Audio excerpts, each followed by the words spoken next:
Muy bien, pues vamos a empezar, si les parece. Buenos días a todos y bienvenidos a este debate Elcano sobre las elecciones midterm. Antes de que se me olvide, el hashtag para los que están tuiteando es #debateselcano21. Es la primera vez que me he acordado de decir esto, o sea que ya estoy muy orgulloso. Para mí ya es un éxito esta sesión. Como saben, lo que nos convoca hoy es un tema de gran actualidad y muy interesante, las elecciones midterm, de medio término, que tendrán lugar en Estados Unidos el próximo martes 6 de noviembre. Y para hablar de este tema tenemos con nosotros hoy a 4 especialistas que estoy seguro que van a proporcionarnos con un análisis interesante, novedoso y espero también un debate entre ellos y, por supuesto, con todos ustedes. En primer lugar, tenemos hoy con nosotros a Pedro Rodríguez, que es profesor de Relaciones Internacionales de la Universidad Pontificia de Comillas, ex periodista del ABC, ex corresponsal de ABC en Estados Unidos y también colaborador del Elcano con el blog Elcano.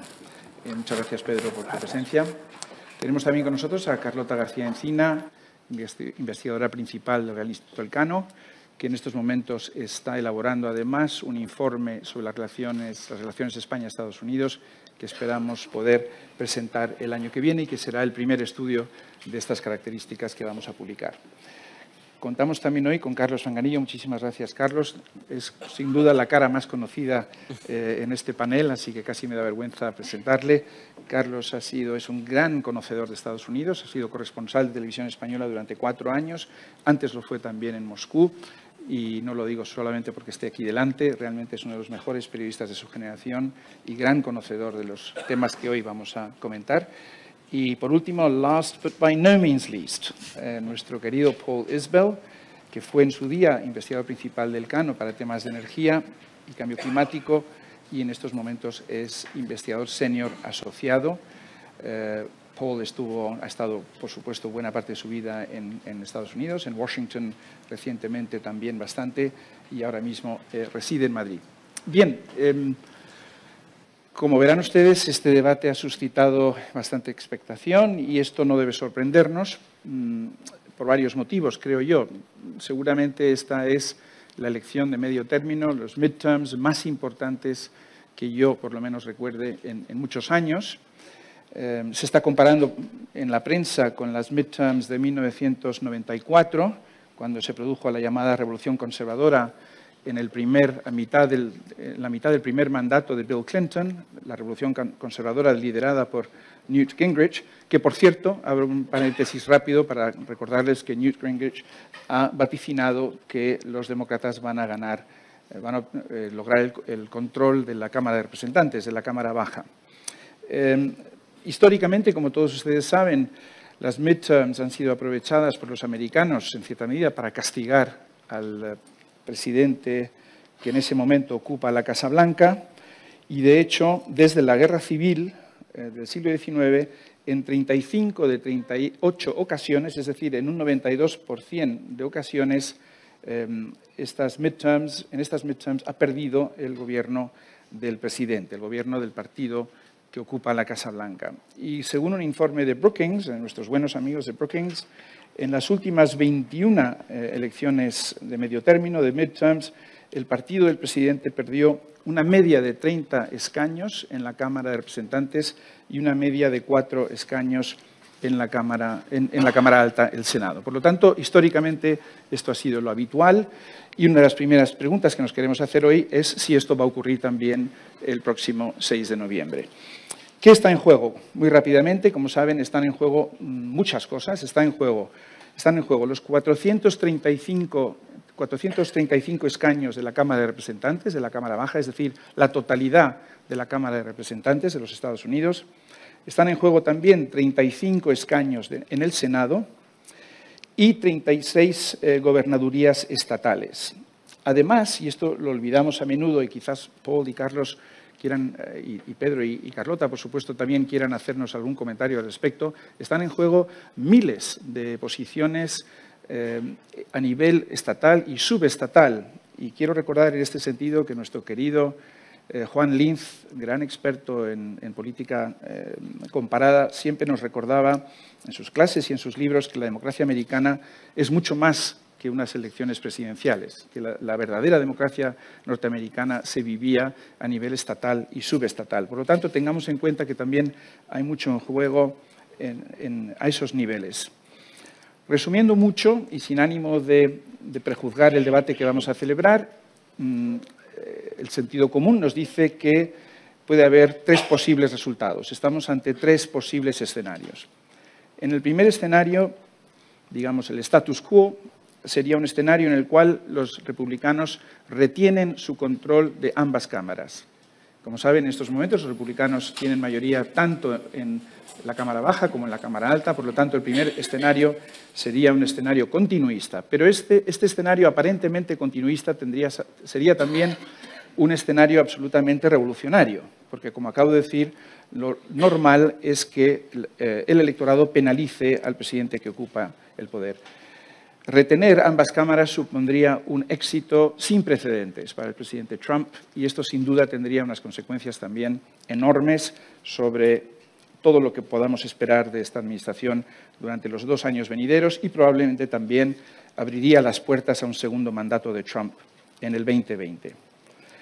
El segundo escenario sería lo que se está denominando una revolución azul, es decir, una revolución demócrata, en la cual los demócratas toman ambas cámaras.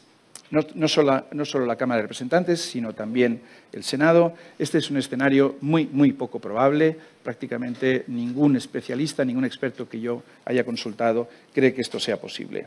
Y por último tenemos el tercer escenario, que probablemente es el más probable, una situación en la cual los demócratas toman el control de la Cámara Baja, de la Cámara de Representantes, pero no logran tomar el control del Senado. Por lo tanto, estaríamos ante un Congreso dividido, como ha sido también práctica durante muchos años en Estados Unidos, y un Congreso dividido que quizás sí podría,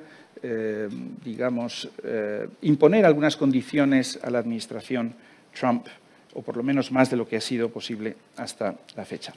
Bien, y sin más preámbulos, quiero pedir a nuestros 4 ponentes que hagan una breve introducción, una breve intervención inicial, explicándonos un poco cuáles son los aspectos, en su opinión, más importantes sobre estas midterms, qué es lo que más les está llamando la atención sobre la campaña, qué es lo más relevante, incluso históricamente, de estas elecciones. Empezamos contigo, Pedro, que además tienes esta sensibilidad histórica.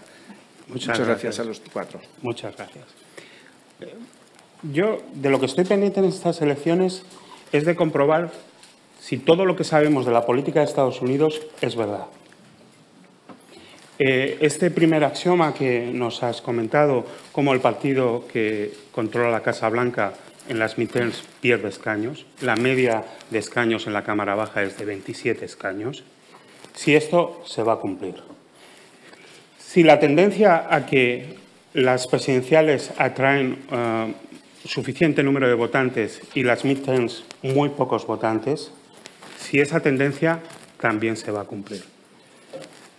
Y tercero, si la tradición de gobierno dividido que ha apuntado Charles, es decir, que los votantes añaden una capa adicional de checks and balances y deciden que un mismo partido no controle la Casa Blanca, la Cámara de Representantes y el Senado. La actual situación es excepcional por el monopolio político de los republicanos y de Trump. Si todas estas variables muy documentadas se van a cumplir.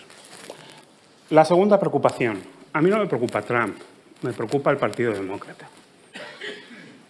Creo que es lo más complicado de estas elecciones. Trump es un presidente con un 43% de aprobación. Y Barack Obama, con un 45% de aprobación en sus primeras midterms, perdió las 2 cámaras y la camisa. Y, francamente, no se han vuelto a recuperar desde entonces. Para mí, estas midterms, el foco debería estar en el Partido Demócrata. Y, por último, y lo que más con diferencia me preocupa de esta cita electoral, es que la política de Estados Unidos se ha transformado en un ajuste de cuentas.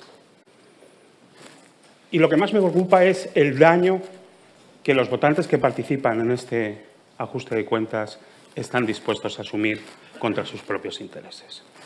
Y yo lo dejo. Estupendo, muchas gracias. Carlota. En las midterms, como ya habéis comentado, hay tres factores que son importantes, que hay que tener en cuenta. Primero, la popularidad. En este caso, Trump es poco popular, entonces nos indica que va a tener menos apoyo. Otro, quién es el partido que está en el gobierno. En teoría, como los republicanos están, lo que tú has dicho, solo en 3 ocasiones en el siglo anterior ha sido el partido que ha estado en el poder ha logrado ganar escaños en unas midterms. Y por último, la economía. Y en este caso la economía va muy bien. Entonces nos encontramos en unas midterm que son importantes y son diferentes porque Trump está ahí y porque la economía muy bien. Entonces jugamos con esa impopularidad de Trump y con esa economía que va muy bien. Entonces a alguien le puede caer mal Trump y puede no estar de acuerdo con sus políticas, hay quien le puede caer mal, pero sin embargo sí que está de acuerdo con su gestión. Y es verdad que incluso entre los propios demócratas, aunque la popularidad es muy baja, cuando hacen una valoración de cómo está gestionando el país, esos índices suben y luego hay quien le cae bien y encima está absolutamente de acuerdo en lo que puede pasar. ¿Qué va a hacer el americano? Bueno, pues si nos volvemos otra vez a esas midterms y a todas esas estadísticas que nos dicen que siempre es el partido contrario el que gana, bueno, pues en 1998 estaba Clinton, era el año del impeachment, además, es decir, que los americanos normalmente no estaban muy de acuerdo con su comportamiento, pero sin embargo sí que estaban de acuerdo en cómo estaba llevando la economía y esa midterm fue esa excepción en el que el partido del gobierno, o sea, Clinton, el año del impeachment, ganó en las midterm. ¿Va a pasar lo mismo con Trump? Hombre, yo creo que Clinton no es igual que Trump, no es solo la economía, también hay ciertas tendencias más dictatoriales que a lo mejor hay gente que no le gusta, ya creo que es algo más complicado. Y luego, un aspecto en el que yo creo que es interesante es que en la midterm siempre han sido unas elecciones muy locales, aunque es verdad que de vez en cuando es más un referéndum a las políticas del presidente, pero hay una tendencia desde este siglo, 2006, 2010, que muy importantes porque hay un cambio de toma de poder local de los republicanos, que ha habido una nacionalización de las midterm y por eso yo creo que también hay tanta preocupación o más interés desde fuera. ¿Cuál va a ser el resultado? Yo creo que se va a cumplir que la Cámara Baja va a caer en manos de los demócratas. Y yo creo que eso es importante porque yo creo que el Congreso tiene que transmitir esa idea hacia afuera de que el Congreso refleja más lo que es Estados Unidos que solo la Casa Blanca. Yo creo que eso es importante. Yo creo que desde la elección de Trump hemos asistido a una demonización de lo que es Estados Unidos. Estados Unidos es lo mismo que Trump. Estados Unidos es la Casa Blanca. Y yo creo que Estados Unidos es mucho más y que si eso se puede reflejar en el Congreso, que haya una Cámara Baja en manos de los demócratas que haga una oposición a las políticas de Donald Trump, yo creo que va a ser bueno para que le digan al mundo que Estados Unidos es algo más que la Casa Blanca y que Trump. Muy bien, muchas gracias. Carlos. Sí, yo quería resaltar que sí, es verdad que lo más probable, o lo que parece históricamente más probable es que ese desgaste pues, se traduzca en la pérdida de la Cámara de Representantes, pero también es cierto que nos enfrentamos a unas elecciones con una enorme movilización del electorado en ambos sectores, ¿no? Y yo creo que desde ese punto de vista es muy especial. Lo que se ha vivido con Trump, muchos lo entienden como una revolución política que ha traído enormes victorias para el mundo conservador estadounidense, mientras que desde el otro punto de vista, desde el punto de vista demócrata, hay una urgencia enorme por frenar a Trump, por hacer lo que sea después del impacto y del shock de las elecciones de 2016, tratar de frenar las políticas de Trump en el Parlamento. Desde esos puntos de vista tan alejados, yo creo que hay una movilización enorme, ¿no? El riesgo para los republicanos, si pierden una de las dos cámaras, es que esas políticas de Trump se frenen. Para ellos, pues los éxitos en un año y medio son históricos. Se ha conseguido colocar a 2 jueces conservadores en el Tribunal Supremo, se ha logrado una reforma fiscal, se ha cambiado el lenguaje político, se ha dado un giro al país, así lo ven muchos de ellos, y aunque la popularidad de Trump a nivel global sigue siendo muy baja, está en torno al 40%, la popularidad dentro del electorado republicano apenas ha variado desde que tomó posesión. Las encuestas dicen que está en torno al 87-91% de visión favorable en el punto de vista de los conservadores. Trump ha tenido el talento, yo creo, de impulsar un movimiento nacional, como él lo ha llamado en algunas ocasiones, una especie de religión donde ese electorado está muy, muy movilizado. Ha venido engordando desde 2010 con todos esos movimientos de base, con el Tea Party y todo esto, y eso se ha traducido en una especie de partido republicano trumpista, ¿no? Lo hemos visto en estas primarias, donde muchos de los candidatos republicanos eran los más afines a Trump, los más defensores de las políticas de Trump, e incluso aquellos que atacaron a Trump durante la campaña de 2016 y después, como Mitt Romney, por ejemplo, han tenido que dar marcha atrás y tener un discurso mucho más acorde con el del presidente de los Estados Unidos. Trump ha sido capaz de transformar el Partido Republicano. No sé por cuánto tiempo, pero en este momento eso es así. Fuera de Trump hace mucho frío dentro del Partido Republicano. Yo creo que eso también, estas elecciones van a indicar la salud del partido trumpista, digamos, ¿no? de esa colonización del trumpismo del Partido Republicano. Ese va a ser un aspecto muy interesante. Creo que el escenario más probable va a ser esa pérdida de la Cámara de Representantes. Eso quizá pueda abrir las puertas en el futuro a un impeachment, veremos lo que pasa, pero aún así habrá que estar muy, muy atento. Hay un componente local en estas elecciones, pero sin duda Trump ha cambiado también y ha influido enormemente en el sentido del voto. Muchas gracias. Paul. Pues yo veo que hay 2 grupos de factores que pueden incidir. Por un lado, los asuntos políticos, ¿no? Los temas más candentes en este momento, y por otro lado, los factores relacionados al mapa electoral. Hay 3 asuntos políticos que parece que están los más mencionados, 2 por el lado social, y podemos hablar en la segunda ronda con más detalle, pero uno sería todo lo que tiene que ver con los asuntos de género. Que alguien en este momento, y con lo que ha pasado en los últimos 2 años en Estados Unidos y fuera, podría pensar que en este sería uno de los asuntos que va a catapultar a los demócratas a una victoria por lo menos en la Cámara Baja. Y es verdad, y por otro lado hay más candidatas femeninas que nunca en todas las posiciones altas y bajas de estas elecciones.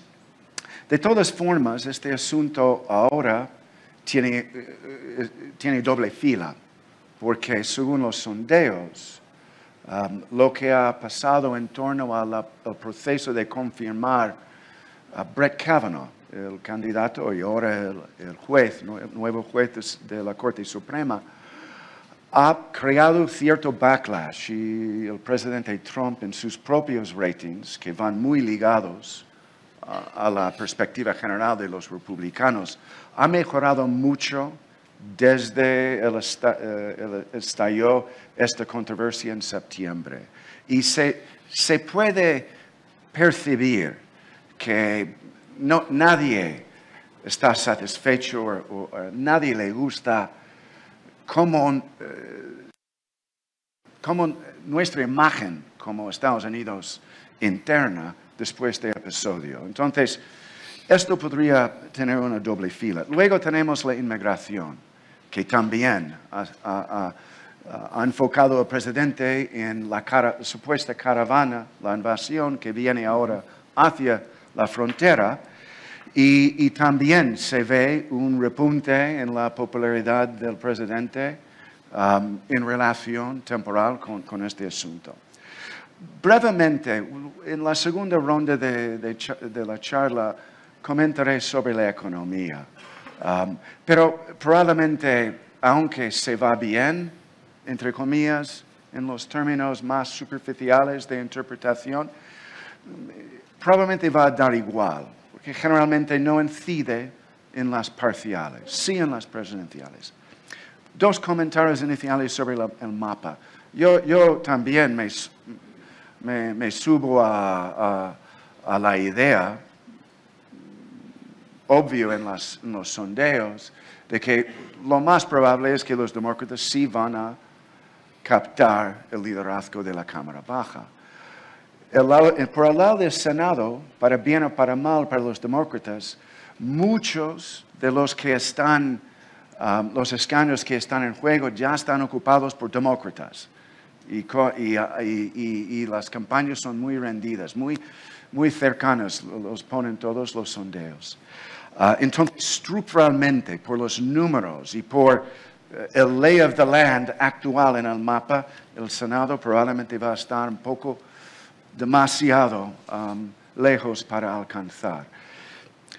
Por otro lado, otro mapa que no se menciona mucho, incluso en las parciales, es el mapa gubernamental de los gobernadores de los estados. Durante años o durante varios ciclos electorales, los números favorizaban a los republicanos. Esta vez parece al revés. Hay muchas posibilidades de nuevos gobernadores demócratas. Entonces, yo creo que vamos a tener una mapa mixto después de la semana que viene. Muchas gracias. Quería plantearos algunas cuestiones relacionadas con, digamos, el desarrollo de las propias elecciones, ¿no? En primer lugar, la cuestión de la participación. ¿Qué pensáis que va a ser el resultado de la movilización a la que se ha referido Pedro? Es decir, por un lado, los demócratas están hipermovilizados, esta es una gran oportunidad histórica, pero por otro lado, la movilización de unos genera la contramovilización de los otros, ¿no? Por lo tanto, probablemente tengamos una participación superior a la que suele producirse en unas elecciones de medio término, que suele estar en torno al 40%, pero ojo, porque solemos dar por hecho que esto favorece más a los demócratas que a los republicanos y pudiera pasar lo contrario. En segundo lugar, hay una cuestión que está pasando un poco desapercibida en España, por lo menos, que es la referida a los obstáculos que existen a la participación. Se ha dado un caso, por ejemplo, especialmente llamativo en el estado de Georgia, donde unas 53.000 personas han intentado registrarse y esa solicitud de registro ha sido paralizada por por el secretario de Estado de Georgia, que a su vez es candidato al puesto de gobernador de Georgia. Por lo tanto, él es juez y parte en este asunto. Por cierto, el 37% de esas 53.000 personas son personas de color. Tercera cuestión, la participación de los jóvenes. Y tengamos en cuenta también el precedente de Brexit, ¿no? Damos siempre por hecho que una mayor participación de jóvenes, de nuevo, va a beneficiar, en este caso, al Partido Demócrata, va a perjudicar a Trump. Según Pew Research, el 62% de los millennials, que ellos clasifican como las personas de entre 22 y 38 años, un poco generoso quizás, pero en fin, jóvenes de entre 22 y 38 años piensan salir a votar si no lo han hecho ya por correo. Por lo tanto, os pregunto también por la cuestión del voto joven. Luego está la cuestión que ha comentado Paul del voto femenino. Muchos analistas están detectando una mayor distancia en lo que se refiere a los hábitos electorales de hombres y mujeres en Estados Unidos. En este momento, según Pew también, el 58% de las mujeres se identifica con los demócratas y solo el 33% con los republicanos, mientras que el 50% de los hombres se identifica con los republicanos y solo el 42% con los demócratas. Por lo tanto, puede que esto sea parte del efecto Kavanaugh, puede que sea un efecto retardado que no se produjo en el 2016 y, como ha dicho Paul, hay muchas más candidatas mujeres en estas elecciones, 142 candidatas republicanas y 387 candidatas demócratas. Y, por último, no se está hablando mucho del voto latino. Quizás, y esto entronca con un debate más de fondo, ¿no? Y es esta idea de que la izquierda americana ha cometido un gran error al abandonar el cleavage tradicional izquierda y derecha y buscar un cleavage identitario y que esa opción táctica o estratégica ha resultado contraproducente. Pedro, empiezo contigo de nuevo. Muchos temas. Bueno, voy a hablar un poco del voto hispano, ¿de acuerdo? El voto hispano es un poco como el santo grial de la política de Estados Unidos. Todo el mundo lo busca, pero cuesta materializarlo. Los números son muy atractivos. Son 29 millones de votantes supuestamente llamados a participar en este ciclo electoral. Y, por supuesto, no están concentrados. Es verdad que el 60% es California, Texas, Florida, Nueva York, pero están por todas partes. El otro día leía, por ejemplo, el aumento de hispanos registrados en Dakota del Norte, que no lo asociamos, por ejemplo, con una alta. ¿Cuál es el problema del voto hispano? Que no se materializa, que no van a las urnas, ¿no? Y yo creo que esto dice mucho de las cosas que creemos que sabemos de la política y luego no son ciertas. Ya para empezar, la etiqueta de voto hispano es especialmente engañosa. Poner a todo el mundo en la misma categoría, yo creo que crea expectativas que son imposibles de cumplir. Y la prueba de que no hay un fracaso compartido a la hora de conectar con el voto hispano es ese altísimo nivel de abstención. Además, el voto hispano tiene un doble problema. Había un comediante que decía que los hispanos en Estados Unidos hacen la revolución en la cama. Es un voto muy joven. 4 millones de nuevos votantes van a poder votar muy jóvenes. ¿Cuál es el problema de los jóvenes, hispanos o no? Que no votan, ¿no? Entonces, todas prestamos mucha atención y hacemos bien en prestar mucha atención a los hispanos en Estados Unidos, pero en términos políticos es verdad que son muy buscados, sobre todo porque no votan en bloque los que votan. No es como otras minorías, los afroamericanos, que claramente están vinculados a un partido político. Hay una competencia, aparte de la extensión de W. Bush, era que en Texas fue capaz de conseguir el respaldo de los... Pero también hay un 30% de hispanos que en el 2016 votaron a Trump. Entonces, creo que hablar en términos globales del voto hispano es muy confuso, que existen muchas dinámicas. La prueba es que hasta hace solo 5 minutos no ha habido un magistrado hispano en el Tribunal Supremo de Estados Unidos, con Sotomayor.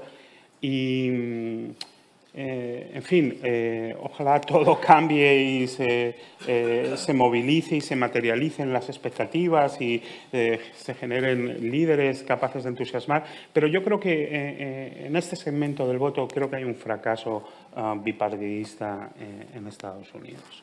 Muchas gracias. Bueno, yo me quedo con lo de las restricciones al voto que has comentado. Yo creo que es un tema bastante importante, también es interesante de alguna manera y chocante, ¿no? En un país como Estados Unidos que asistamos desde hace unos años hasta ahora a una serie de leyes que están restringiendo simplemente el ir a votar, ¿no? El caso que tú has mencionado, simplemente, o sea, una de las principales impedimentos es la identificación con la que tú vas a ir a votar. En un estado como Texas, por ejemplo, puedes ir con tu licencia de armas para votar, pero si tú vas con tu carnet de estudiante, pues no puedes votar, ¿no? A nosotros nos puede sonar algo complicado, pero hay varios estudios sobre estas leyes que cada uno de los estados está aprobando para restringir este derecho al voto y parece ser que al final son las minorías, la gente con menos recursos, los jóvenes, los que tienen más impedimentos. Claro, si potencialmente estos pueden votar al Partido Demócrata, evidentemente todo el mundo la mira hacia los republicanos, que son los que están impulsando este tipo de leyes. Yo creo que hay que volver a 2010. Las elecciones de medio término de 2010 fueron muy importantes porque ahí los republicanos ganaron mucho poder local. Y desde entonces, haciendo uso de ese mito del fraude electoral, que nunca ha sido probado en Estados Unidos y que Trump, después del voto popular de Hillary Clinton, lo volvió a sacar, los republicanos, hablando de ese mito del fraude electoral, intentan impulsar nuevas leyes que restringen el derecho a voto, ¿no? Y eso se ve en todos los estados. Aquí yo me gustaría también centrarme en un asunto que es la integridad del sistema electoral de Estados Unidos. Carlota ha estado varias semanas en Estados Unidos recientemente y nos decías que esta es una obsesión. Es una de las obsesiones. Bueno, quien está muy obsesionado está muy obsesionado, los hay que no. Pero la idea es, después de la intervención rusa en las elecciones de 2016, como todos hemos oído hablar, pues ahí el sistema electoral de Estados Unidos se declaró oficialmente por el Departamento de Homeland Security infraestructura crítica. Y es que hay muchas debilidades dentro del sistema electoral. Por un lado, el propio sistema, la maquinaria, las máquinas donde vas a votar, los ordenadores, todo eso está muy obsoleto. Hay un problema que es que cada uno de los estados es el que gestiona cada una de las elecciones, incluso los presidenciales. El Gobierno federal no tiene nada que ver con las votaciones, con las elecciones, y esto dificulta muchísimo pues, el aunar criterios, ¿no? Se han destinado dinero a cada uno de los estados, que tienen que ser los que tienen que cambiar todas esas maquinarias, pero resulta muy difícil. Y además esa vulnerabilidad de todos estos sistemas, ordenadores, también hace que la posible interferencia de otros actores, ya sean los rusos, parece que ahora los chinos, incluso Irán, pues sea incluso más probable, ¿no? Entonces eso también crea cierto temor dentro de los propios americanos. Hay encuestas que dicen que hay un 20 o 30% de los americanos que no saben si votar, porque si mi voto no va a ser seguro, ¿para qué voy a votar, ¿no? Entonces, esto es un tema que está creciendo, ¿no? Hay un temor por el que haya una manipulación del voto, también porque haya una manipulación del votante. Aquí estamos en el tema de desinformación, el tema de propaganda, y luego porque haya simplemente una disrupción que puede ser bastante más barata, pero, por ejemplo, poner una página web con unos resultados erróneos de las elecciones. Eso simplemente crea caos, ¿no? Pero a lo mejor justo los que lo hacen es lo que están buscando. Entonces, es un tema que está surgiendo ahora mismo en estas midterm elections, y es curioso que Estados Unidos, que siempre ha estado por delante de muchísimos otros países en muchos asuntos, lucha contra el terrorismo, ciberseguridad, inteligencia artificial, en este caso de manipulación de votos, de votantes, de disrupciones, estamos por detrás y frente a muchos otros países europeos. Los países bálticos, Suecia, los países del norte, están muy por delante porque empezaron a tomar medidas en el 2014 con Rusia, con Crimea, con Ucrania, y Estados Unidos está por detrás y todavía le queda mucho que hacer. Muy interesante. Quédense ustedes con este concepto de integridad electoral, porque, por cierto, nos va a afectar a los europeos en la primavera cuando tengan lugar las elecciones europeas. Carlos. Sí, yo quería hacer algún apunte sobre el tema de la movilización de determinados colectivos, ¿no? Hablabas de los jóvenes. Bueno, yo creo que si algo ha enseñado Trump también es a cambiar el discurso político y a cruzar fronteras que antes parecían inamovibles en Estados Unidos. Yo recuerdo cuando llegué a Washington que había ciertas reglas en las campañas políticas que eran sagradas, ¿no? El adulterio, ese tipo de elementos podían ser capaces de arruinar una carrera política en cuestión de segundos. Pero Trump ha cambiado todo eso y ha cambiado también y ha movilizado a electorados que tradicionalmente estaban inclinados del lado demócrata, ¿no? Eso lo hemos visto en muchas zonas del medio oeste de los Estados Unidos, en zonas industriales, que tradicionalmente habían votado al Partido Demócrata, y que finalmente Trump creó una especie de discurso híbrido, un poco de aquí y un poco de allá, muy centrado en el americano medio, trabajador, que podía sentirse humillado por unas élites que él dibujaba en las costas o en los medios de comunicación o en el comercio internacional, y Trump ha creado ese discurso nuevo que ha roto algunas fronteras que antes parecían muy claras en los electorados, ¿no? Lo hemos visto con esos virajes de algunos grupos de trabajadores, principalmente blancos, en zonas más deprimidas de los Estados Unidos, y quizá pues es difícil ahora establecer una frontera muy clara, ¿no? En términos de jóvenes o de otros sectores de edad. Yo creo que sí que hay una frontera muy específica en el mundo urbano y el mundo rural. Yo creo que eso se aprecia fácilmente en los mapas electorales y en los resultados. Esa sí es una frontera que existe. También tiene un amplio caladero de votos en la población blanca de ese ámbito rural, por ejemplo, del mundo industrial y de otras zonas. Las mujeres blancas le han dado un gran apoyo también en las elecciones de 2016, a pesar de todos aquellos escándalos, de todas aquellas denuncias de, creo que 16 mujeres que decían que habían sido toqueteadas, abusadas por Trump. Aún así tuvo un amplio apoyo en ese sector de mujeres blancas.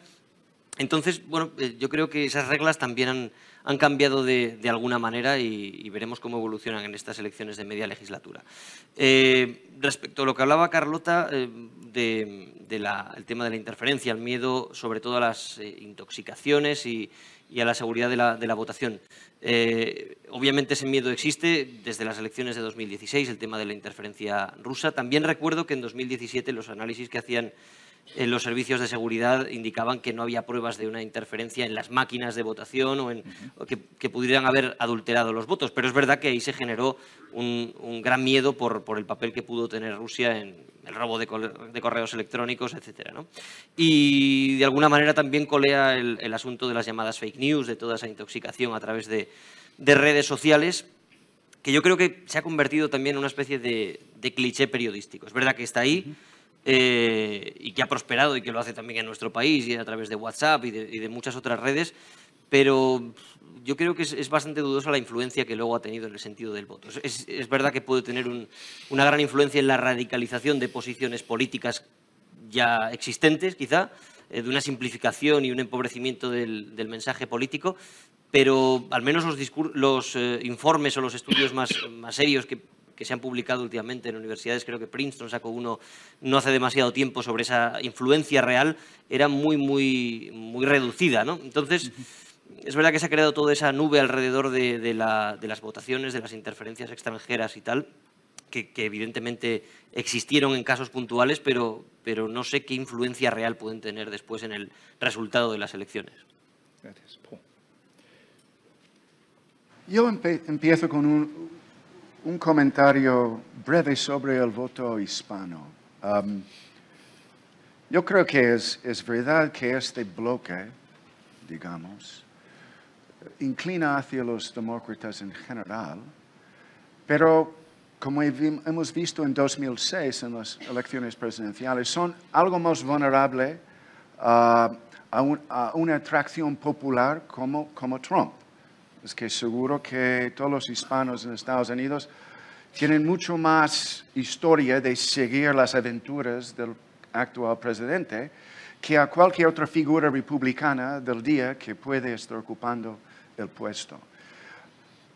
Dicho eso, yo creo que este mundo muy diverso hispano en Estados Unidos tiene un papel en estos parciales, particularmente en algunos estados que están en juego. Uno es Nevada, donde hay en juego el Senado y el gobernador, y es un estado donde los hispanos están organizando mucho más que lo normal de base de un movimiento sindical, basado en los hoteles y restaurantes de Las Vegas, donde la gran mayoría de los trabajadores son hispanos. Y probablemente en un ejemplo sin precedentes así, están organizando a través de la vía sindical para sacar el voto hispano-demócrata. Entonces, esto sería una prueba para ver por dónde va el futuro de este asunto hispano. Pero luego hay Georgia y Florida, donde hay muchas candidaturas en juego importantes también. Pasando al asunto económico, para seguir una de las sugerencias o preguntas de Charles, esta es una pregunta o un asunto más a largo plazo, más histórico, más estratégico. Y la pregunta es si los demócratas, el partido, ha hecho un error estratégico a lo largo del tiempo, y ahora estamos hablando de por lo menos 3 décadas, en en seguir el camino de menos resistencia electoral, dado el mapa de sus propias bases históricas y el mapa electoral del momento, para sacrificar los objetivos de política económica más básicas, más estructurales, para hacer otro tipo de campaña, otro tipo de estrategia de atracción basado en cada grupo electoral. Y en el caso demócrata es cada grupo minoritario. Es decir, una política de reconocer derechos y conseguir más espacio para actores de las minorías, de todo tipo, los afroamericanos, los hispanos, las mujeres y hay más. Y alguien puede, con suficiente historia ahora, ver que la fuerza de la revolución de Reagan, seguida por la fuerza y la atracción de la revolución Gingrich, ha hecho casi tabú, o por lo menos muy difícil, de desarrollar cualquier política económica nacional, que es más de a corto plazo y centrado en el ciclo macroeconómico. Muy difícil vender que el gobierno tiene que invertir más, que tiene que gastar más. No simplemente en las cosas más superficiales de prestaciones a grupos realmente necesitados, pero para reconstruir el país físicamente. Porque llevamos 2 años con una de las grandes políticas, plataformas del presidente actual, y apoyado por los republicanos. Una de las políticas que los republicanos hace 2 años podrían apoyar, que es la inversión en infraestructura. Y no se habla de eso ahora, en absoluto. Mala señal, ya que la manera en que se hablaba hace 1 año o 2 años era muy superficial y más bien simplemente para mantener la idea de una reconstrucción física del país. Y es ahí donde hay que también matizar que la economía va bien. Pero a estas alturas parece que el Partido Demócrata está muy mal posicionado en el tablero de ajedrez política. Y el Partido Republicano muy bien posicionado. Mucho mejor y mucho peor desde la otra perspectiva que cualquier otro podría haber imaginado hace 1 año o 2 años. Y desde mi perspectiva, analizando la historia económica, la política económica, cómo Estados Unidos encaja en la economía global, etc., es muy difícil ahora para los demócratas proponer lo que debería ser una política económica digna del momento del país.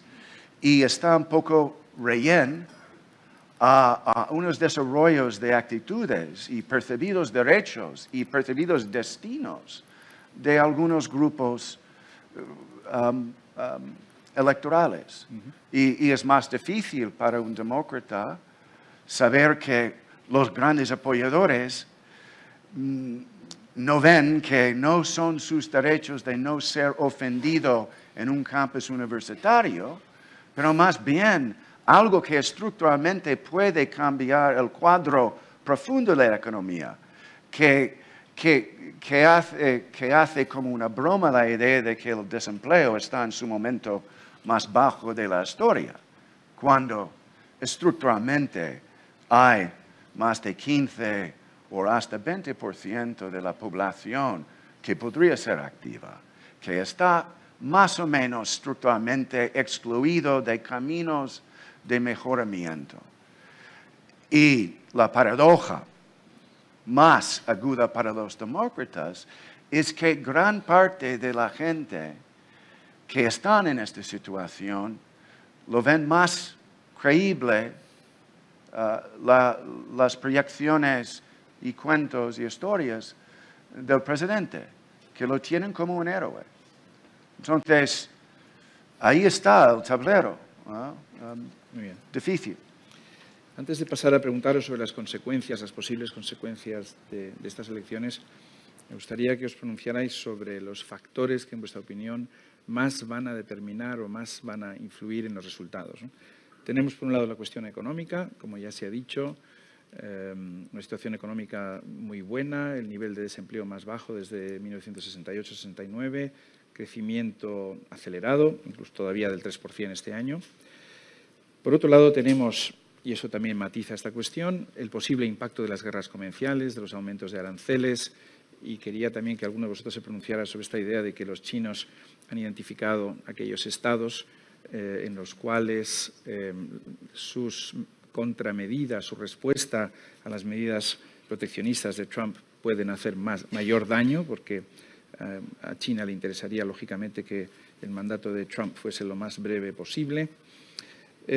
Vinculado a esto está, en general, la cuestión de la política exterior. Todos hemos dicho siempre que en los midterms la política exterior es una cuestión muy menor, pero yo empiezo a detectar entre muchos votantes demócratas una cierta admiración por cómo el presidente Trump se está enfrentando a China, cosa que realmente ningún presidente había hecho hasta la fecha, por lo menos no de esta manera. El relato sobre Rusia ha ido variando enormemente y es interesante cómo también el presidente, al amenazar con romper el tratado nuclear de proliferación nuclear, ha redefinido también su relación con Rusia. Tenemos sus supuestos éxitos en relación con Corea del Norte, prácticamente son realmente indescifrables, a pesar de que seguimos esto muy de cerca. Por lo tanto, el bloque, digamos, de política exterior y luego, por último, la coyuntura epidérmica, que no deja de ser también muy importante, y tenemos, creo, 4 acontecimientos recientes que pueden incidir sobre el resultado. La elección de Kavanaugh, que ya habéis comentado, el ataque terrorista, el ataque antisemita de Pittsburgh del otro día y la penosa reacción, perdón, penosa estoy editorializando, la sorprendente reacción del presidente a este acontecimiento, la caravana de centroamericanos, según el presidente, algunos de ellos terroristas yihadistas, y, por último, la cuestión de las bombas dirigidas a simpatizantes del Partido Demócrata. Por lo tanto, tenemos factores estructurales que llevan un par de años incidiendo sobre la realidad norteamericana y luego estos 4 hechos epidérmicos. No pretendo que contestéis a todos, pero escoged lo que más os interese. Gracias, Pedro. Me gustaría añadir brevemente a lo de la supresión de votos que Estados Unidos, desde los años 60, con Lyndon Johnson y Voting Rights Act, todos estos estados que tenían un clarísimo historial de limitar la participación política de determinada parte de su población, estaban bajo estricta supervisión, ya del Departamento de Justicia o de los tribunales. Y si querían cambiar cualquier cosa relacionada con el sistema electoral, tenían que pasar esa supervisión y se enfrentaban a consecuencias. Esa intervención terminó en el 2010 por una decisión del Tribunal Supremo. Y lo que hemos visto en todos estos años es un esfuerzo, el secretario de Estado y la candidata demócrata en Georgia es un clarísimo ejemplo, en determinados estados, sobre todo del sur, con un pasado clarísimamente racista, de intentar buscarle las vueltas. Yo creo que este asunto también es una excusa muy buena para los demócratas. Es decir, si en un colegio electoral hay aparcado en la puerta un coche de policía, ¿eso es disuadir el voto? ¿Eso es disuadir la participación? ¿No? Me parece que también los demócratas utilizan esto como una excusa para sus resultados por debajo de lo esperado. Factores. Me ha gustado mucho como el análisis económico que has hecho. Yo creo que la economía es la típica cuestión en política donde la percepción y la realidad no suelen ir de la mano. Es verdad, los números de desempleo son los mejores en medio siglo. ¿Pero qué ha pasado? El batacazo en la bolsa. Y Trump, ya sabemos cómo es, él se ha hecho responsable de lo bien que iba la bolsa. Y ahora la culpa es de la Reserva Federal, ¿no? Entonces, creo que la economía es más complicada de lo que parece y sobre todo la intersección del comercio. Las tarifas aplicadas, los aranceles aplicados por la administración Trump son muy sofisticados, en el sentido de que los actuales son un 10%. Y son los que estarán vigentes en las elecciones y en las Navidades, en la temporada de compra. Y el año que viene ya se ponen interesantes, suben al 25%. Por eso ahora el secretario de Comercio puede salir en la televisión con una lata de Campbell y otra de Budweiser diciendo que la subida es mínima, ¿no? Durante la campaña electoral, se acordarán ustedes que Trump decía: yo puedo salir a la Quinta Avenida con una pistola, pegarle un tiro a alguien y no me pasa nada. Bueno, pero a lo mejor resulta que si va a un campo de soja en el Midwest y sube los aranceles a los chinos, sí que le pueden pasar cosas. Y, de hecho, hemos visto cómo este tema se ha metido en la campaña en esos estados del Midwest y cómo la administración Trump ha tenido que habilitar fondos adicionales para compensar las pérdidas que ya empiezan a notarse, ¿no? Los demócratas. Trump es muy poderoso en el sentido que ha cambiado, por supuesto, lo que se espera de los estándares de decencia de un presidente, ha cambiado el debate, ha cambiado la narrativa y ahora ya no es more government o less government, que ha sido el debate americano de izquierda o derecha, ¿no? Esta obsesión tan americana desde el principio con los impuestos, no taxation without representation. Cuando hablan de impuestos los americanos lo que están hablando es del tamaño del Estado, del gobierno. No es impuestos per se, ¿no? Tienen mayor trascendencia. ¿Y qué es lo que estamos viendo? Cómo Trump ha cambiado el debate político y ya no es más o menos gobierno, es abierto o cerrado. Y los demócratas lo que están haciendo es luchando la campaña anterior y apostando por más gobierno. Y esto lo enlazo con lo que decía antes, la cantidad de daño, de perjuicio que los votantes de Trump están dispuestos a asumir, irónicamente. Trump propone y consigue una reforma fiscal claramente regresiva que va en los intereses de los que menos tienen y gana las elecciones. Trump propone desmantelar Obamacare y que claramente afecta a las rentas más bajas y las dificultades de acceso a la sanidad y gana unas elecciones. Trump plantea una guerra comercial contra China y si uno va a Walmart, que es donde la clase media baja y trabajadora pues se abastece, el porcentaje de Made in China es evidente y en algún momento esos precios van a subir, ¿no? Me quedo aquí. Gracias, Carlota. Bueno, yo luego voy a factores. Yo luego me voy a centrar un poquito en política exterior, pero sí me gustaría hacer hincapié en una serie de factores estructurales que a lo mejor hay que tener en cuenta también en las midterm. La primera es la paulatina desaparición de los medios de comunicación locales. Yo creo que la mayoría del americano medio se ha nutrido de los medios locales, esos periodistas locales que hemos visto en todas las películas. Esos medios han ido desapareciendo y eso afecta a las midterm elections. Cuando queremos que sean esas elecciones unas elecciones locales, ¿cómo me voy a informar de lo que está pasando en mi localidad si esos medios locales han desaparecido? Y eso es esa nacionalización también de los medios de comunicación, yo creo que es un tema estructural que hay que tener en cuenta. Otra es que normalmente en Estados Unidos hasta hace unos años había 3 partidos. El de los republicanos, el de los demócratas del norte y el de los demócratas del sur. Ya no hay demócratas en el sur. En estados como el de Texas, los demócratas no tienen ninguna infraestructura, ninguna organización. Ahora están invirtiendo muchísimo, pero para estas elecciones puntualmente, y encima Beto lo está haciendo fenomenal. Pero ya no hay demócratas del sur y yo creo que eso se ve mucho, sobre todo se refleja en las elecciones de midterm. Y luego, por último, que parece que los republicanos y los demócratas ya no viven en el mismo lugar.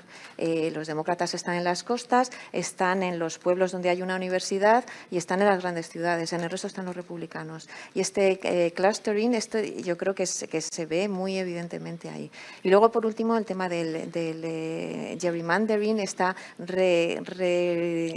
redefinición de los distritos electorales, que de nuevo tenemos que volver a 2010, y que es cuando se hicieron, cuando ganaron los republicanos, y los hicieron pues evidentemente para favorecer a sus candidatos y a sus partidos. Hasta el 2020 no vamos a ver una nueva redefinición. Entonces, antes del 2010, sí, el voto popular decía que los demócratas iban a ganar el 55% del voto popular, luego eso se traducía más o menos en un 55% de los escaños.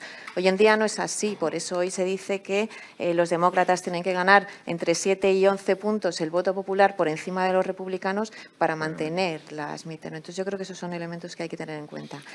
Y política exterior, yo no creo que la política exterior a la hora de votar vaya a tener mucha influencia en los norteamericanos, como ha ocurrido siempre, incluso en las presidenciales, aparte de situaciones más en concreto.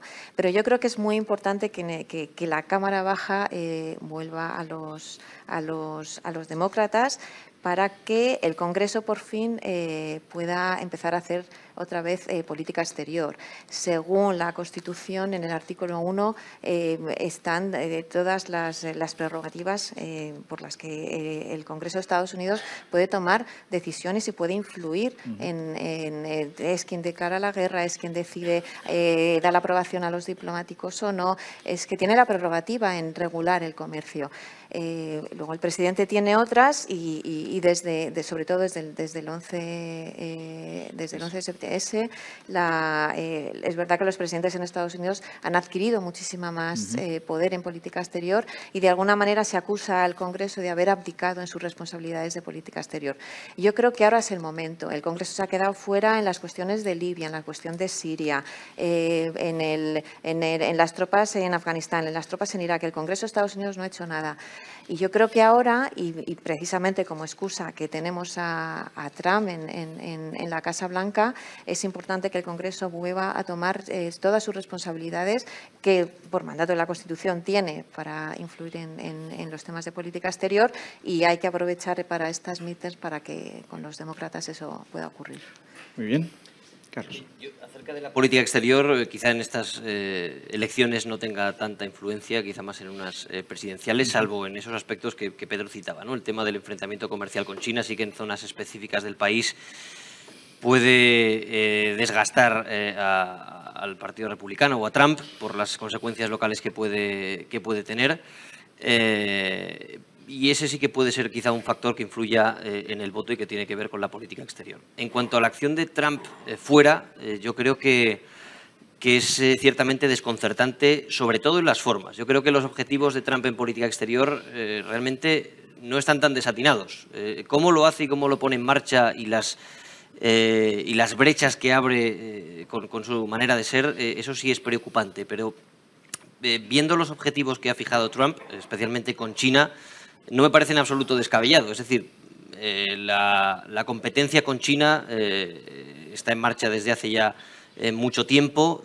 Hay una enorme preocupación en los Estados Unidos y en las élites americanas por el salto tecnológico de China, que quizá ha entrado ya en otra fase mucho más avanzada, donde quizá en pocos años, con los planes y los proyectos que los chinos tienen en marcha, puedan ser una competencia muy seria a la industria tecnológica y de inteligencia artificial de los Estados Unidos, y eso preocupa. No creo que sea simplemente un capricho de Trump, sino que hay una preocupación seria por la hegemonía estadounidense en las próximas décadas y en este sector tan decisivo como es la tecnología. La manera que ha elegido Trump de afrontar ese desafío puede ser cuestionable, habrá que ver los resultados que tiene en el medio y el largo plazo, pero no creo que el objetivo esté mal escogido. Lo mismo puede verse en Corea del Norte, ¿no? Es decir, hemos vivido un proceso muy desconcertante que tampoco sabemos a dónde va a llevar, pero sí que ha llevado a momentos que no se habían alcanzado en el pasado. Es verdad que se han llegado a acercamientos en legislaturas anteriores, luego se ha dado marcha atrás y no han servido para nada, pero lo que hemos visto con un encuentro, con esa cumbre, etcétera, ya es un paso diferente, ¿no? Las formas de Trump son muy desconcertantes, los objetivos habrá que verlos y habrá que juzgarlos después con el tiempo. Pero yo creo que se mezclan también dos cosas en cuanto a la movilización del votante en la política exterior. Por un lado, el nacionalismo. Es verdad que Trump ha alimentado un nacionalismo que ya estaba presente en muchos sectores de la sociedad. Él ha sabido, no sé si revivirlo, rejuvenecerlo o algo de este tipo, pero a la vez eso se conjuga con un sentimiento, sobre todo en clases medias y en el mundo rural y en otros ámbitos de la sociedad estadounidense, donde los votantes y los ciudadanos no quieren intervenir en el exterior para salvar a socios o para intervenir en escenarios alejados y donde no ven un beneficio directo, ¿no? Es una política que ya estaba en marcha antes de Trump, ¿no? Desvincularse, por ejemplo, de Oriente Medio, replegarse, incluso con el coste de cedérselo a otras potencias como Rusia o Irán, ¿no? Yo creo que en Estados Unidos, en esta época de la historia, la gente no está dispuesta a que sus hijos vayan a morir a Irak como quizás sí lo estaban hace unas décadas atrás, ¿no? Y eso Trump también lo ha sabido aprovechar. Ha mezclado a veces esos elementos quizá más aislacionistas o más de introspección, lo hizo en las presidenciales, y yo creo que eso sí que puede influir en el votante, ¿no? Que quizá no está tan pendiente de la política exterior de los Estados Unidos, pero sabe lo que no quiere, ¿no? Y eso quizá lo tenga también muy presente. Gracias. Quizás algún comentario sobre los temas coyunturales que hemos comentado antes, los temas más coyunturales, ¿no? Kavanaugh, Pittsburgh, las bombas. Muy bien. Bueno, la batalla que ha ocurrido en el Senado respecto a Brett Kavanaugh, revela muchas cosas y muchas dinámicas problemáticas en Estados Unidos. Por un lado, hay que recordar que hay un tema muy controvertido que afecta a toda la política nacional estadounidense, que es la regla del Senado que permite un bloqueo o requiere la necesidad de una supermayoría para aprobar cualquier tema que se considera de peso estratégico profundo nacional, el llamado filibuster. Y bueno, con el tiempo, el mecanismo del filibuster siempre ha sido uno de los checks y balances clásicos, pero también difícil de cambiar por no estar integrado en la Constitución o en ninguna legislación, pero por existir por las mismas reglas internas del Senado. Es decir, solo el Senado puede cambiar eso.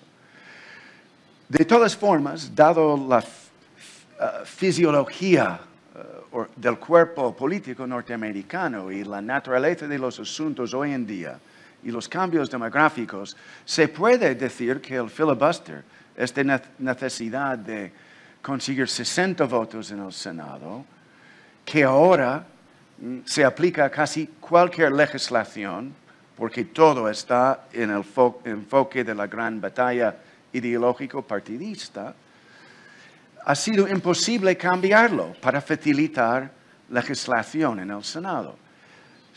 De todas formas, hace muy poco tiempo, el Senado, con la mayoría republicana, sí cambió parte de esta regla o esta tradición de supermayoría, y este es el terreno de los nombramientos presidenciales, las candidaturas, especialmente para la Corte Suprema.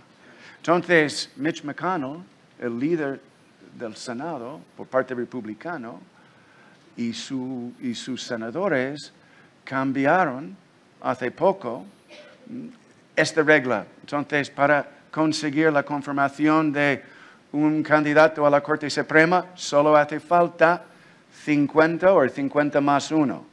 Pero se mantiene la realidad de bloqueo fáctico respecto a todo lo demás.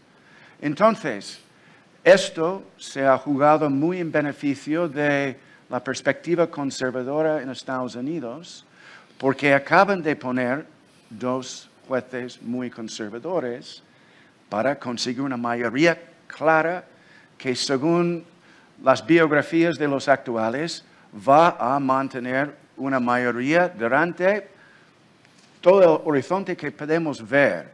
Y los próximos a dimitirse o a morirse son demócratas.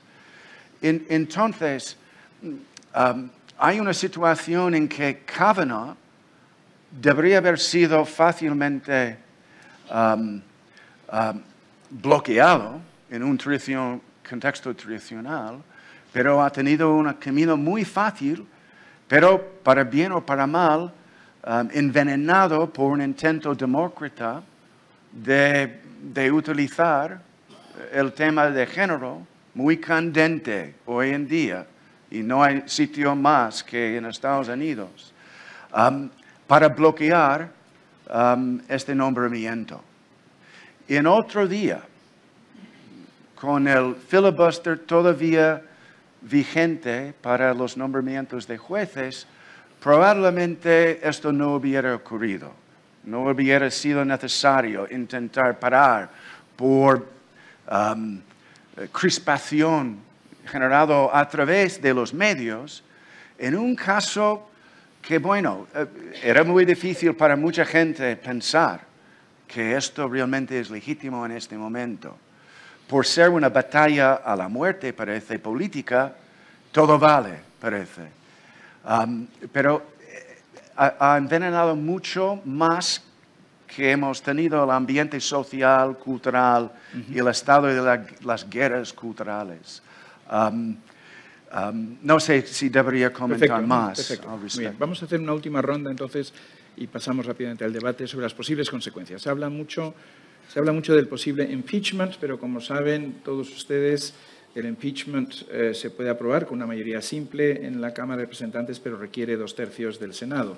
Por lo tanto, es extraordinariamente improbable que esto pudiera producirse. Sin embargo, situémonos en un contexto en el cual los demócratas recuperan la Cámara y Donald Trump reacciona a eso, por ejemplo, expulsando a Jeff Sessions, el Attorney General, el fiscal general, lo cual probablemente no dejaría a los demócratas ninguna otra opción salvo la de iniciar el proceso de impeachment en la Cámara, lo cual polarizaría todavía más la política norteamericana y probablemente dominaría ya la vida política americana hasta la pre-campaña electoral, que es precisamente quizás lo que Trump desearía. Una última intervención rápida, por lo tanto, sobre las consecuencias que pensáis que va a tener esta elección, sobre todo en el escenario aparentemente más probable, en el cual los demócratas retoman el control de la Cámara de Representantes. Pedro, rápidamente los 4 y pasamos rápidamente al debate también. ¿Quién nos iba a decir que House of Cards era un documental?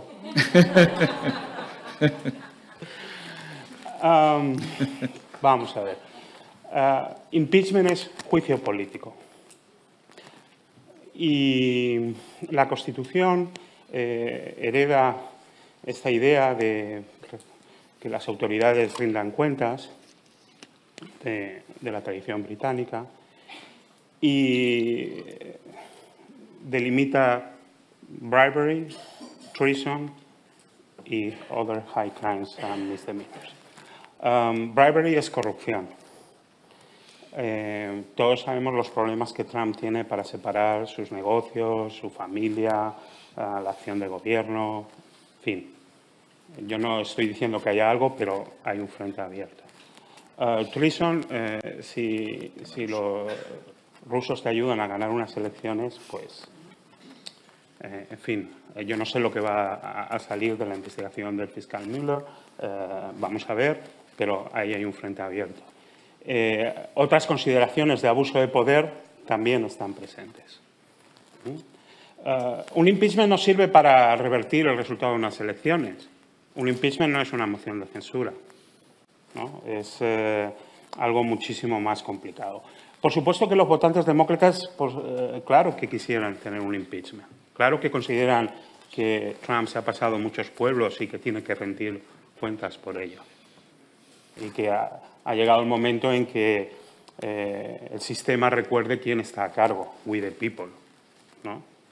Pero el Partido Demócrata es curioso, en estas elecciones no habla de la palabra de I war, ¿no? Porque saben perfectamente que esto no hace más que revolver a Trump y a sus votantes. Las élites que maquinan en Washington para revertir la voluntad popular, en fin, el discurso ya está hecho, ¿no? Es verdad que la política de Estados Unidos tiene más finales que una sinfonía de Mahler y es posible que el impeachment, como ha planteado Charles, sea inevitable, a pesar de esta insatisfactoria correlación de fuerzas y el enorme desgaste que esta crisis constitucional controlada, que es un impeachment, supondría. Gracias. Carlota. Bola de cristal. A ver, impeachment. Yo lo veo difícil y yo no creo que a los demócratas tampoco les haga mucha gracia un impeachment, porque un impeachment, como tú bien has dicho, no significa que no es una moción de censura. Si hay un impeachment y ya tuvieran esa mayoría en el Senado, significa que Mike Pence sería el presidente de Estados Unidos. Mike Pence es un republicano ultraconservador. Yo no sé cómo verían los americanos a un presidente como Mike Pence. Y yo creo que no hay que olvidar que la mayoría de la materialización de las políticas de Trump no es la agenda de Trump, sino es la agenda de los republicanos. La reforma fiscal, eso es agenda de los republicanos. Los jueces en la Corte Suprema y todos los puestos en el sistema, los jueces que está poniendo, eso es agenda republicana. Los 5 jueces que están en la Corte Suprema forman parte de la Federal Society, que es una network de jueces muy conservadora que está teniendo un peso enorme. Es decir, si tienes ahora a Mike Pence, pues tranquilamente va a llevar a cabo su agenda. Yo no lo veo. Lo que sí puedo ver es con los demócratas en la Cámara Baja hacer un impeachment a Kavanaugh, porque los jueces también pueden pasar por este proceso de impeachment. Y eso he leído que hay posibilidades de que quizás no un impeachment a Trump, pero sí que otro tipo de crisis constitucional. Otro tipo de crisis. Pero lo que sí que puede, lo que sí que debería, yo creo que lo que puede hacer los demócratas es iniciar todo tipo de investigaciones. Las investigaciones que en la Cámara de impuestos, el tema de Arabia con el periodista. Yo creo que hay muchísimas cosas que sí que puede hacer estando en la Cámara Baja. Carlos. Bueno, nos estamos viniendo un poco arriba, pero bueno. Yo pienso como Carlota que un impeachment es poco probable, aunque viendo la velocidad y la confrontación que se está viendo en la política estadounidense, tampoco es descartable que lo quieran poner en marcha a sabiendas de que no va a tener éxito en el Senado, pues bueno, para tratar de sacar algunas vergüenzas y mantener en el candelero público este asunto, ¿no? Habrá que esperar, como decía Pedro, a ver cuáles son los resultados de esa investigación del fiscal Mueller. Es cierto que hasta ahora no hemos visto ninguna acusación relacionada con una posible colaboración directa de Rusia con Trump. Hay otros casos anteriores de Manafort con sus trabajos en Ucrania, lavado de dinero, tal, pero no relacionadas, digamos, con una trama rusa dirigida desde el Kremlin con Trump para confabularse. Veremos lo que da de sí. Es verdad que una investigación tan a fondo puede sacar a relucir otros asuntos de los negocios de Trump. Es un tipo que se ha dedicado durante décadas a la inmobiliaria y a la construcción y quién sabe lo que puede salir de ahí. Es pura especulación, pero habrá que verlo. Y creo que si hay elementos de cierto peso, es probable que tengan la tentación de ponerlo en marcha para controlar el debate público, ¿no? Durante un tiempo, aunque luego no prospere en el Senado. Yo creo que sería un error también porque de cara a las elecciones de 2020, el electorado republicano, que ya está bastante movilizado, se va a ver asediado y va a ver en riesgo el legado político de Trump. Veremos lo que consigue en los próximos años. Pero yo creo que en ese sentido sería contraproducente, sobre todo porque además, antes de Trump incluso, en la época de Obama, ha crecido ese sentimiento en el mundo conservador americano de cierto asedio, ¿no? Lo que decía Paul de guerras culturales, ¿no? Hay amplios sectores en el mundo conservador que siente que han sido humillados, cercados, anulados por las élites progresistas de las costas, ¿no? Y creen que Trump, por fin, ha defendido sus valores. Ya no están humillados, sino que están en la primera línea. Están dirigiendo el debate público y están contraatacando y humillando a los que ellos consideran adversarios, ¿no? De manera que podría ser contraproducente en ese sentido porque podría generar una reacción muy, muy fuerte. Pero yo digo que la política estadounidense está enloquecida. El capítulo que hemos visto con el juez Kavanaugh ha sido muy extremo también. No tiene precedentes cercanos, de manera que todo es posible. Muy bien. Muy brevemente y abrimos el debate al público. No tengo mucho que añadir respecto a las posibilidades de impeachment. ¿O más allá? Bueno, De cara al en el 2020. caso de Nixon, Nixon se dimitió porque había perdido la Cámara Baja, el mismo impeachment, y no podría defenderse frente a la convicción en el Senado. Bill Clinton no se dimitió simplemente porque se podría defender en el Senado. Esto probablemente es el mapa relevante post-elecciones parciales. Y entonces un impeachment simplemente sería más aceite desde todos los ángulos sobre el fuego. Y no sé si alguien tiene cálculos para quién esto ayudaría. No, me parece mal este camino. Y luego hay la obviedad de que no es tan fácil sacar el presidente de la Casa Blanca, salvo con elecciones. Y es incluso más difícil cambiar rumbo político de su facción política. Y si quitando Trump va a producir un presidente ahora que no se puede acusar de, no sé cómo se describe Trump, pero un político normal como es Pence, ya con la gran legislación económica, los impuestos aprobado, y con mayoría por lo menos en el Senado. Entonces, no lo veo que cambie. Y el otro artículo de la Constitución que permite que el gabinete se levante en motín,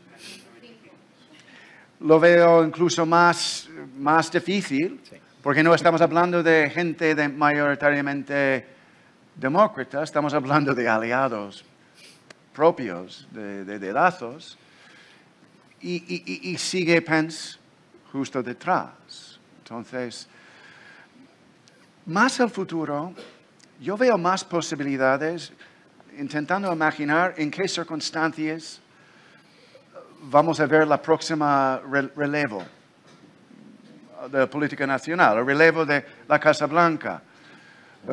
¿Cuándo se va a ir Trump? ¿Y en qué circunstancias? Yo creo que, sin ser alarmista, pero ya que hemos visto todo de las asunciones que tenemos desde fuera y desde dentro de cómo es la realidad norteamericana, tenemos que tener en el horizonte un cisne negro de un tipo de autogolpe. A lo mejor enmascarado, pero algún tipo de cambio constitucional excepcional, o por parte del presidente o por otras facciones. Y solo lo digo eso como analista, y habiendo visto varias de estas sorpresas que después no se ven como tan sorprendentes dado lo que estaba pasando, hay que admitir que el rumbo social en Estados Unidos ahora es sin precedentes. Algunos pueden argumentar que en los 60 o en el siglo XIX, pero hay algo que ha cambiado fundamentalmente. Y no es solamente que Trump ha podido, más fácilmente que nadie podría imaginar, terminado o cambiado las reglas de la política y las formas y las expectativas de las dinámicas. Pero lo ha podido hacer siendo quien es, pero también coincidiendo con el gran cambio en el mundo desde la elección de Barack Obama. Y es la emergencia brutal del smartphone y la integración inmediata de toda comunicación. Trump ha podido cambiar todo por hablar directamente, no simplemente como Hugo Chávez, cada domingo 8 horas, ¿no? A una audiencia reducida, ¿no? En términos globales. No, el Señor está cambiando la realidad más rápidamente que podemos seguir la nueva interpretación de los datos o los hechos o la historia. Y lo puedo hacer a una audiencia no solamente doméstica, pero global enseguida durante la madrugada. Esto es gran parte del cambio y no sé si la parte tecnológica vamos a reconocer o vamos a ver cómo mejorar sus impactos. Muy bien, pues muchísimas gracias. Lamentablemente se nos agota el tiempo. Podríamos estar varias horas más probablemente hablando sobre estas elecciones y sus posibles consecuencias para Estados Unidos y, por supuesto, también para todos nosotros. Solamente me resta agradecerles su presencia y muy especialmente la participación de nuestros ponentes. Muchísimas gracias a todos.